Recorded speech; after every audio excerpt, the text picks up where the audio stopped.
So ayan mga kamungkil, no, ngayong araw mga kamungkil is trabaho natin at ipapakita ko sa inyo kung paano gumawa ng window jamb na metal studs yung gamit natin, no? Tulad ng ganyan mga kamungkil, no? Kita mo yun pare, bintana natin yan. So yung gagawin natin dito mga kamungkil, kasi may jealousy na to, itong sukat na yung kukunan natin, itong sukat ng jealousy nila, ito yung gagawin din natin dito. Pero may jam itong mga kamungkil na kahoy. Pero mangyayari itong mga kamungkil, hindi ko ito ibabalik yung kahoy kasi pangit tingnan kapag lagyan pa natin ng kahoy tapos lagyan natin ng G-molding na pang yero. Kasi may gagawin tayong G-molding para dito sa yero na to matakpan yung mga kantukan niya. So ang gagawin natin is metal studs na lang talaga yung gagawin natin. So papakita ko sa inyo mga kamungkil kung paano gawin. Baka kasi may balak din kayo na gumawa ng ganito mga kamungkil, o baka ganito yung senaryo na mangyayari sa bahay nyo. So kunin lang natin yung mga sukat nitong jealousy mga kamungkil at paano ilagay itong mga kamungkil na matibay pa rin.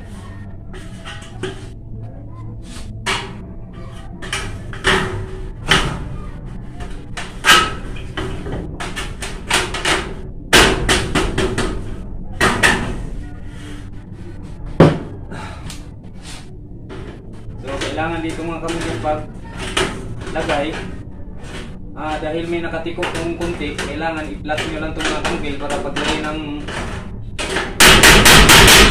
paglagay ng hardiplex ng dingding dito is clean pa rin siya, walang pa alon-alon. Tingnan.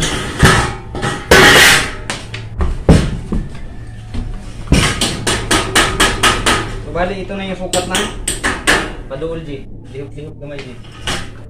Ito na yung sukat ng mga kamungkil ng jealousy. Ito na yung pinaka-umpisa sukat niya.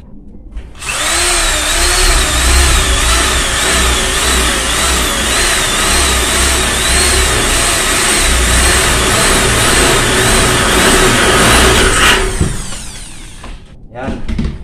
So kailangan sa hamba mga kamungkil sa jam, i-layout nyo muna. Kailangan yung layout. Dito mga kamungkil, nag-umpisa ako nag-layout dito sa taas. Dito may mga guhit, kita nyo may mga guhit. Lapit mo.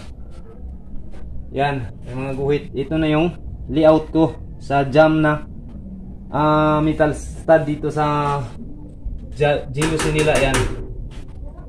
So yan na lang yung susundan natin. So dito na yan, itong plastic na to, itong pinagkabitan ng jealousy, dito na natin ididikit to. Pero ang habol dito mga kamungkil kung paano mapatibay siya na hindi siya malalaglag. So dahil misal ito mga kamungkil, hindi na to masyadong mahirap. So para makuha natin yung tuwid, kailangan natin ng level bar. Yan. So sa pagtingin ng level bar, kailangan yung tubig nasa gitna, pantay sila ng distansya. So nakikita nyo malaki pa yung distansya dito. So kailangan natin iurong kunti. So yan. Ayan. So yan yung tuwid nya.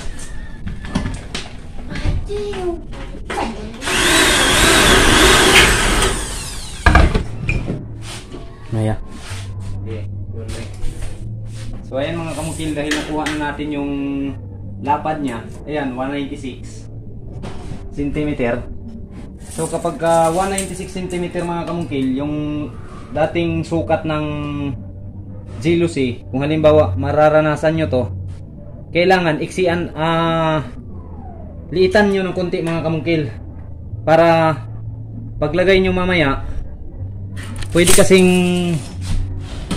mayupi itong casing ng jealousy mga kamungkil, kaya baka maluwag yung salamin at pag bukas sara nyo pwede siyang malaglag. So liitan nyo ng konti kung ano yung original na sukat.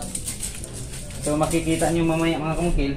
Ngayon yung kukunin natin, itong taas nya, kung ilan sukat to, ilang sentimetro to. So 95 cm mga kamungkil yung taas nya.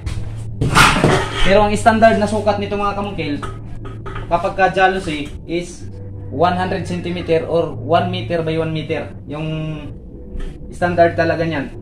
Pag magpapagawa kayo ng hamba ng jealousy.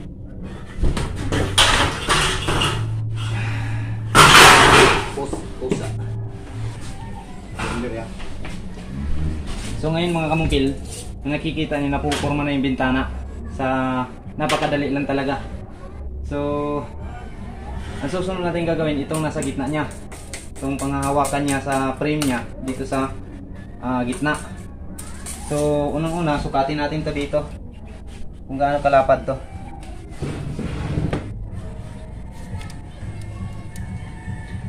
cm. So 46 cm. Huwag nyong kunin talaga yung saktong sukat mga kamungkil, dapat lumiit kayo sa 46 ng konti. Kahit mga 3 guhit lang. Kasi pagtanggal niyan mga kamungkil ng salamin, itong jealousy natin, pag sinusunod mo yung saktong sukat sa paglagay dito sa pangalawang lalagyan mo is luluwag yan mga kamungkil.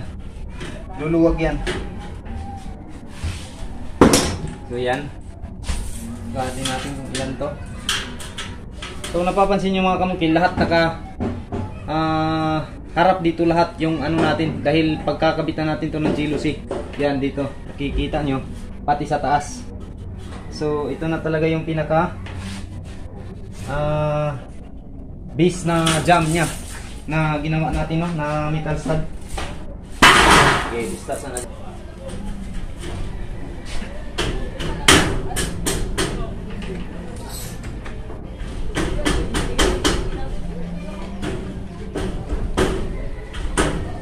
Ikaw na? Oo.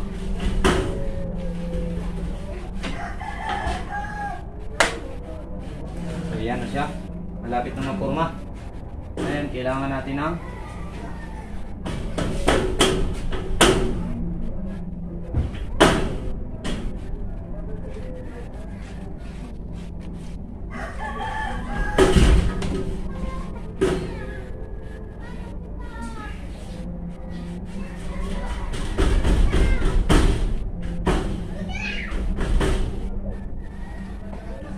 sabil na. Tarin na natin.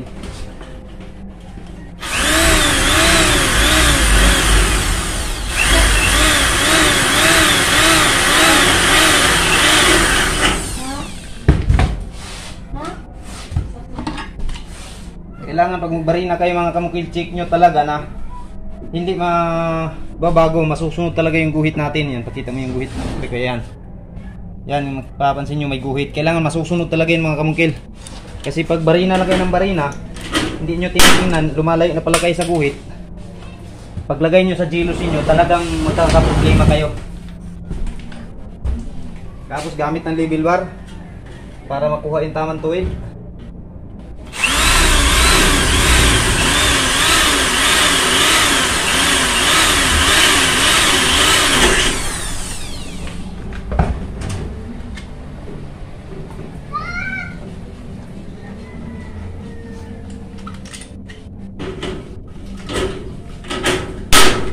Ayan, napurma na siya. So yung problema mga kamungkil, ito yung pinaka-importanting tandaan nyo talaga. Kasi dito sa harap, pakita mo dito pare ko, hindi tayo pwedeng makalagay ng frame dito. Tulad nito, hindi natin mabarina dito kasi nakapasok siya. So kailangan natin lagyan ng isang metal stud ngayon na mag-asawa, parang mag-asawa sila. Yan, magkadikit sila dito para ilagay natin to. So huwag nyo munang direktang ilalagay yan mga kamungkil. Saka na pag malagay na to. Kasi yung habol natin dyan, papakita natin mamaya mga kamungkil. Sige, pusa na. So ayan mga kamungkil, nakikita nyo, tinanggal natin yung salamin ng jealousy. Kailangan mauna, ilalagay natin kaagad mga kamungkil kapag ganito yung mangyari na may jealousy, tapos ililipat na natin. Kailangan ilagay natin diretso mga kamungkil para mahabol natin yung tibay sa pagkalagay nitong jealousy mga kamungkil. Kasi tatapusin natin to sa paggawa tong hamba, ng jealousy, ang mangyayari mga kamungkil, kulang siya sa tibay.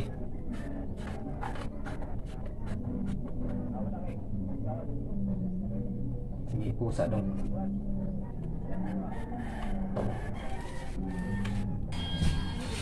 So ngayon mga kamungkil, nakikita nyo, natanggal na natin itong panghahawakan ng jealousy. Dito natin ipapasok yung jealousy. So kailangan natin ilagay itong mga kamungkil para makuha talaga natin yung tibay na pagkalagay. So pwede kayong gumamit ng level bar nito mga kamungkil para makuha yung tuwid. Pero sa akin mga kamungkil, ito na lang guhit, sinusunod ko yan. Kasi tuwid naman yan. Yan na lang yung tinatapatan ko.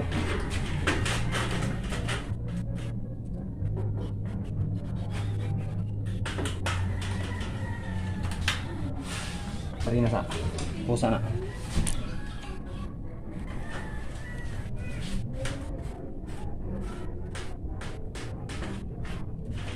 So ayun mga kamungkil, nakikita nyo, nalagay na natin.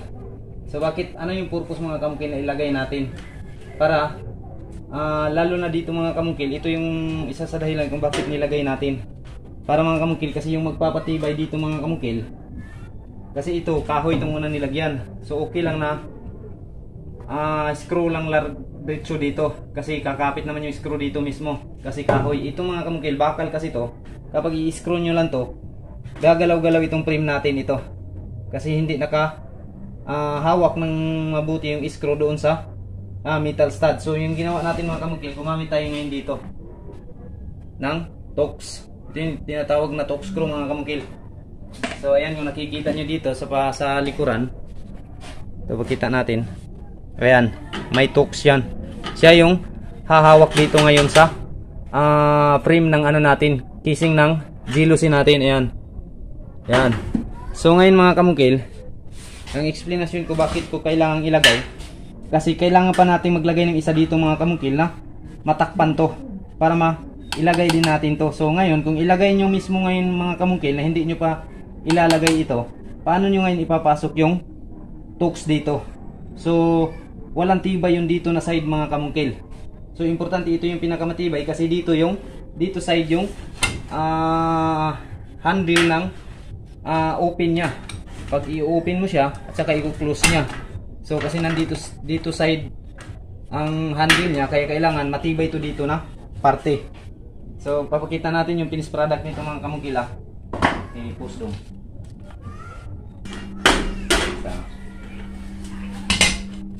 Okay na. So ayun mga kamungkil, nalagay na natin dito. So kung nakikita nyo mga kamungkil, nasisiguro natin na matibay talaga yung frame na panglalagyan natin ng jealousy, kasi naka-Torx tayo dito.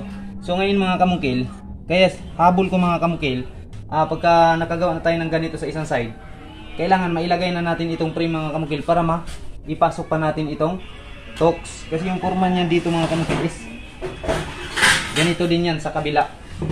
Ganyan.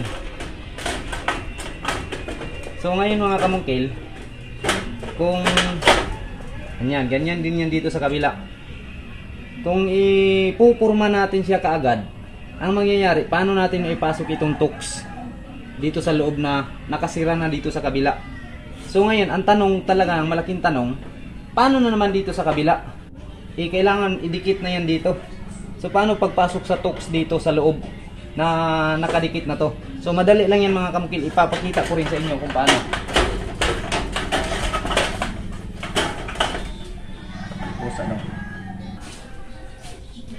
Okay na? Yeah. So ngayon mga kamungkil, dahil natapos ko na itong isang side, ilalagay na natin yung salamin kung magkasya ba siya. So ang ginawa ko dito mga kamungkil, hindi ko talaga sinunod yung saktong sukat. Lumiit ako ng tagtatlong guhit sa eksaktong sukat nito, itong unang sukat. Kasi bakit tayo liliit? Kasi pag tatanggal mo ng salamin mga kamungkil, ito halimbawa, pag tatanggalin mo yan, ang mangyayari ngayon, pwedeng lulubog to pa ilalim, kasi hihilain mo yung salamin pa ganyan. So ang mangyayari ngayon, kapag sinusunod mo tong dati nilang guhit, dating sukat, paglagay mo ulit na salamin dito sa pangalawa mong gawa, hindi na magkakasya yung salamin, maluwag na siya. So pag sara mo mga kamungkil, may posibilidad na mahulog yung o malalaglag yung salamin. So subukan natin mga kamungkil. At paglagay nito mga kamungkil, laging tandaan, itong may guhit, ito, baka magkabaliktad mamaya paglagay nyo, nakaganyan. Yan, walang guhit. Laging tandaan, ang lahat ng guhit mga kamungkil, itong may groove na makikita nyo, ayan, nasa taas yan. Hindi pwedeng magkabaliktad yan mga kamungkil ha. Yan.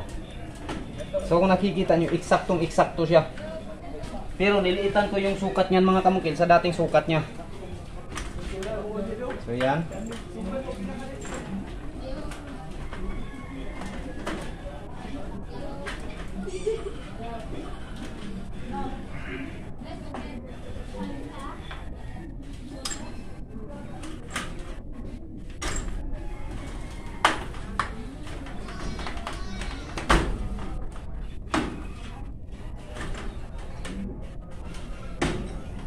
So Zilis kasi yung pinalagay ng may-ari dito mga kamungkil, kaya babalik na lang natin to. Tsaka hindi ko na ilalagay yung kahoy na hamba niya kasi pangit tingnan mga kamungkil kapag naka-studs na kasi to. Pero may iba mga kamungkil, kahit naka-studs, naglalagay pa rin sila ng hamba na kahoy kasi yung dingding nila sa labas is hardiplex. Siguro may mga nakita kong ganyan, hardiplex yung dingding sa labas. Pwede yun mga kamungkil. Kailangan natin maglagay ng hamba na kahoy. Pero ito kasi mga kamungkil, yero yung dingding nito.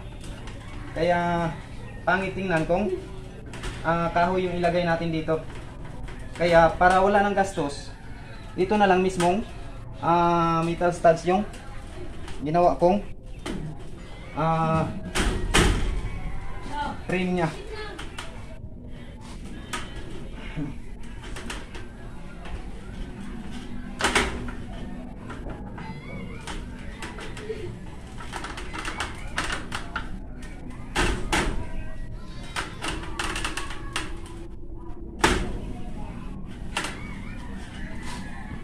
No.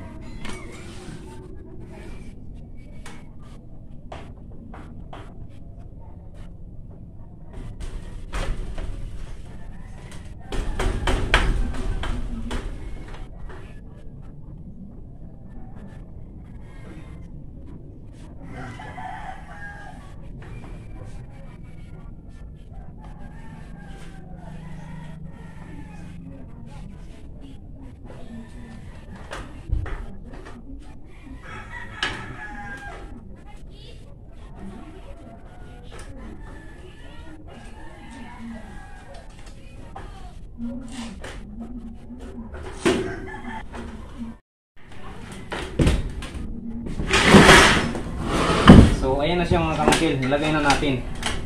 Ayan. Ito yung finish niya sa kabila. Yan. So wala nang gastos mga kamungkil, direktang metal stud na lang tayo. So ngayon ipapakita ko naman dito kung paano ilalagay kasi nandito yung pinaka mahirap at kailangan malaman nyo yung diskarte na mapatibay pa rin natin ang pagkalagay, maging ganito pa rin kahit maglalagay na tayo ng metal stud dito. So papakita ko mamaya mga kamungkil. So ayan mga kamungkil, ilalagay na natin to. So yung pinaka problema dito, paano natin maipasok yung tools doon sa loob na nakasara din dito sa likod nya. So yun yung pinaka problema. So yung ginagawa ko dito mga kamungkil, yung diskarte natin dito, ilalagay muna natin to una. So tanggalin natin to mga kamungkil.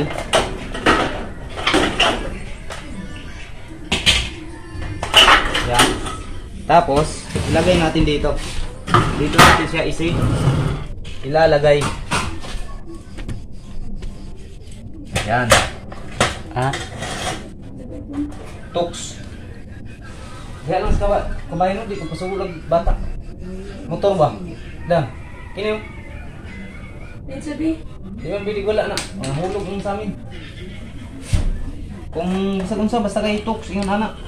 Bisag unsa kat dagko.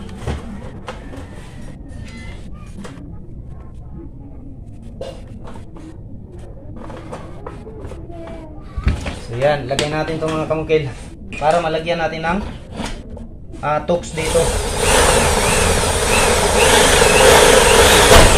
Yan. Ganyan lang yang diskarte niya mga kamungkil, no? Para mapatibay siya. Kasi kapag walang tools kasi sa loob mga kamungkil, ngayon hindi pa siya madidisgrasya yung salamin nyo.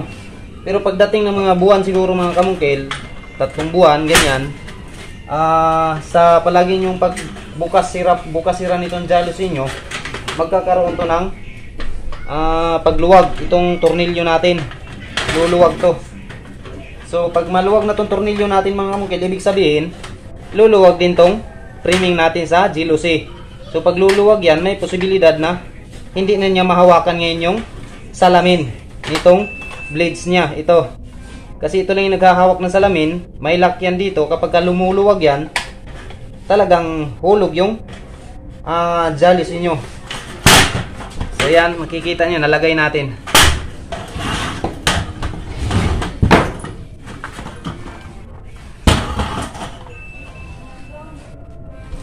So importante talaga yan mga kamungkil, no?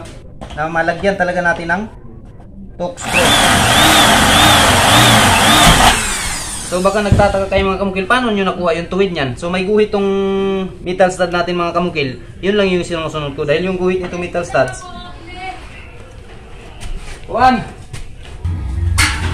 so ayan mga kamungkil, kung nakikita nyo, nalalagyan natin siya ng torques. Itong mga screw natin. So ito na ngayon nagpapatibay nitong frame natin. So bago natin siya ilagay dito. So yan. Yan natin.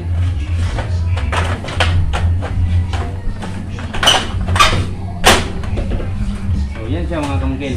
Yung diskarte. So sakatin natin yung, saka natin ngayon i-re-rivets dito mga kamungkil.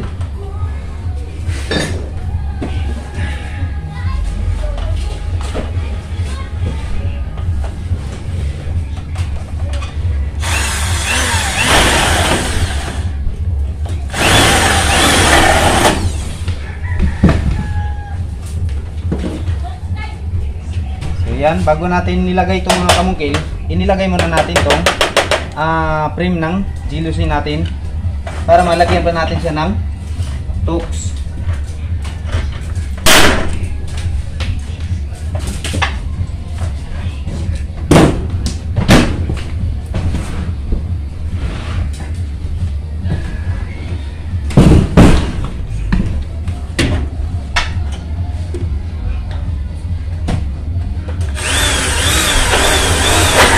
Kaya yun yung habol natin mga kamungkil kung bakit ikabit, kailangan muna natin ikabit itong mga jalousie.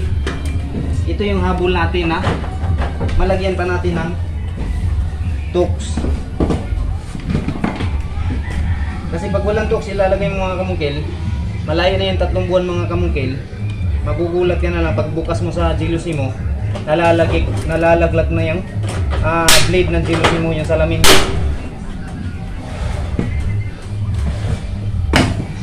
So yan na, nalagay na natin. So matibay na ito mga kamungkil. Wala nang posibilidad na luluwag yung frame ng jalousie natin. Kasi nalagyan natin ng torque sa loob. So ikuhan sa loob. Puso loob.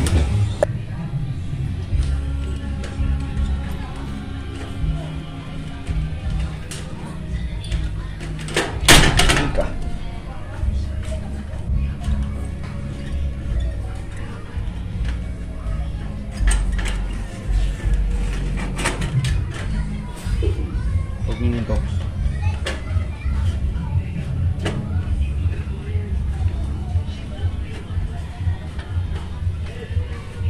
Okay. Diri ka diri. Bang.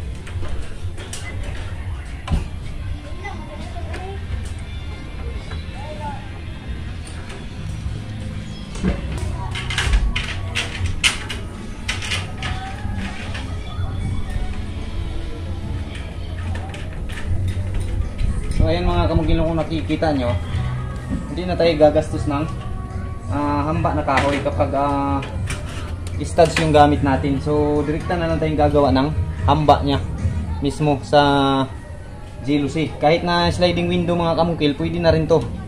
Wala nang ano, mas maganda sliding window mga kamungkil kapag ganito yung bintana nyo. Lalo na pag ang bubong nyo ay yero, yung mga bagong style ngayon mga kamungkil sa paggawa ng bahay, yung binububong is mga yero na lang. Kasi may mga tao kasi mga kamungkil na dito sa amin natatakot sa lindol, kaya ayaw nang ipa-concrete yung pangalawang palapag. So ito na lang ginamit nila, yero yung pinangdingding nila.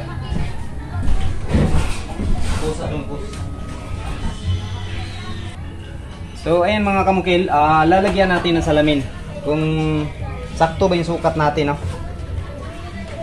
Kasi dito sa kabila mga kamungkil, ayan, kung nakikita nyo, tapos na yan.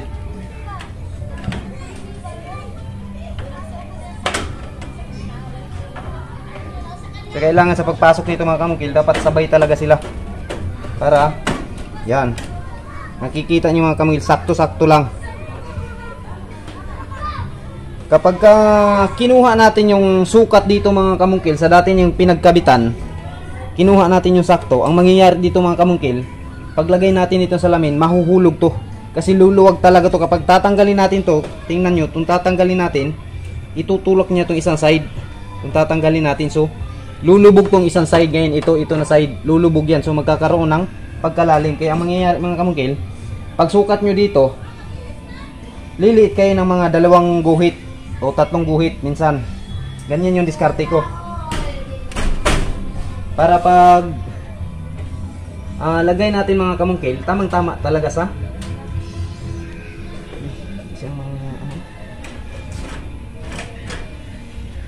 tamang-tama lang talaga sa paglagay natin. O kay mas maganda mga kamungkil, mas mahigpit, masikip siya ng konti para iwas tanggal talaga sa salamin kapag nagsisira bukas tayo. Maiwasan yung pagkahulog ng blade ng salamin. Ganon yung mga nangyayari mga kamungkil.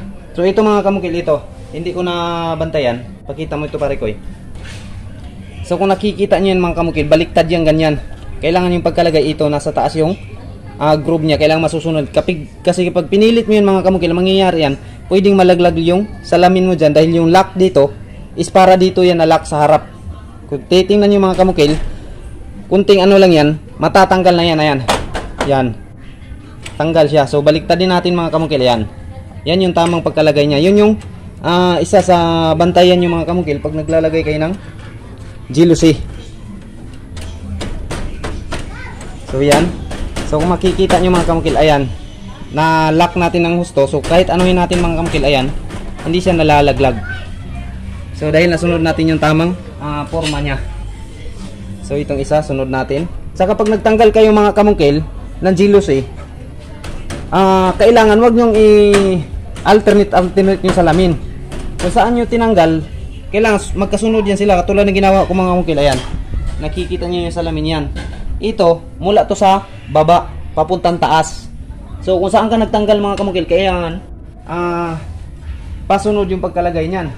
Kasi kapag hindi nyo yan pinasunod mga kamungkil, magkaiba kasi yung sukat yung cutting nito. Minsan may magkaiba ng cutting, bawat layer nito, bawat blades. Kaya kailangan pagtanggal natin, kailangan magkasunod pa rin yan. Para pag balik natin, madali lang natin masundan mga kamungkil. Hindi siya magkalipat-lipat yung mga blades ng jealousy. So yan, dito medyo maluwag siya mga kamungkil. Bakit? Anong problema dito? Tingnan natin. Yan pala. Tama pala. Isara natin.